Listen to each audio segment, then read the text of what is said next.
I'm talking to Sam, and I appreciate your sharing.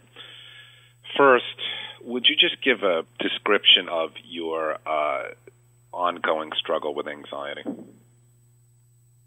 Yeah, I'd probably say since I was about 15 years old, I've struggled with anxiety. Just became very anxious in pretty much any classroom situation where I was singled out, sort of put on the spot, presentations or going around the room and introducing yourself or things of that nature.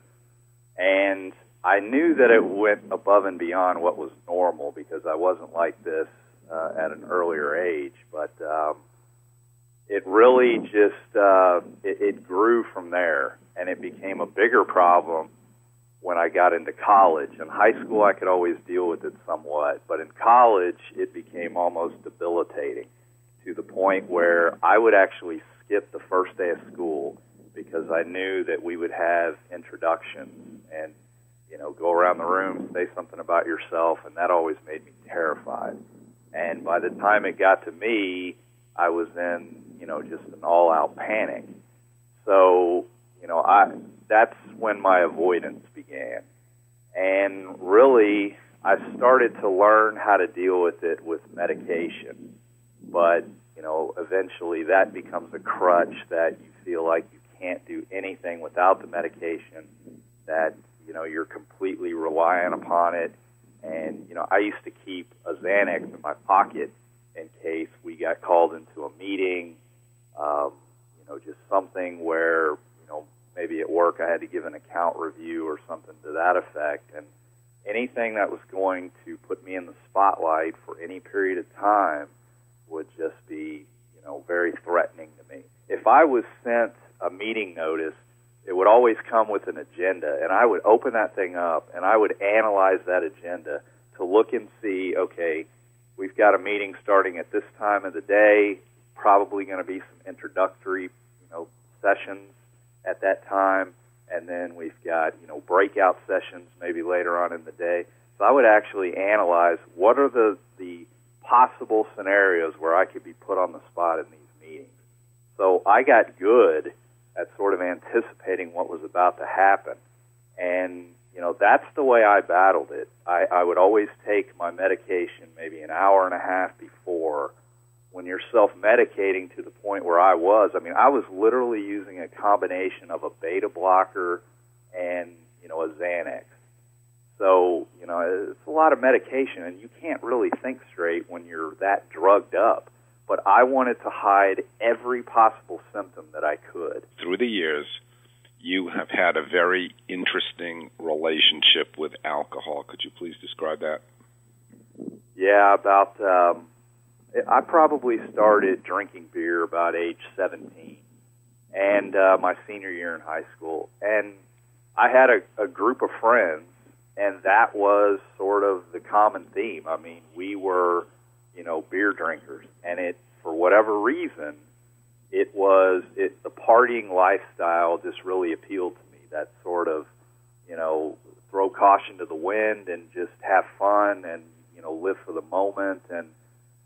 But I think what I was basically doing was medicating myself to where I didn't feel any of the issues of being, an insecure 17-year-old kid.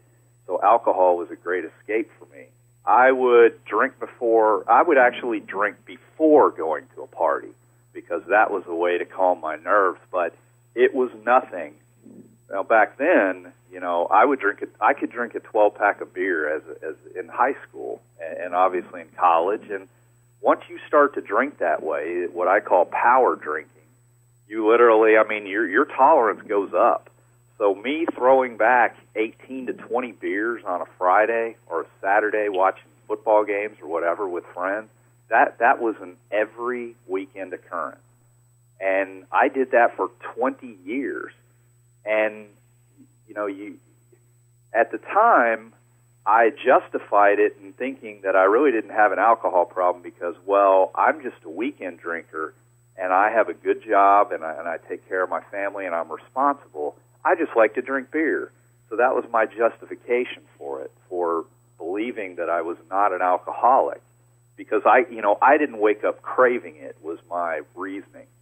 But, every Friday when you get off of work and you go home and you head straight to the beer store to begin your binge drinking for the weekend, obviously there's a serious problem there. And I didn't recognize that until, this past year. And I had a huge, a huge part of my life was just rocked when I got arrested for driving while intoxicated.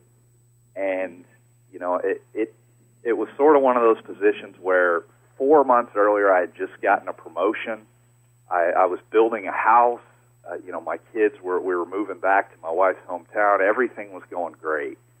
And but I was still dealing with anxiety, very much so.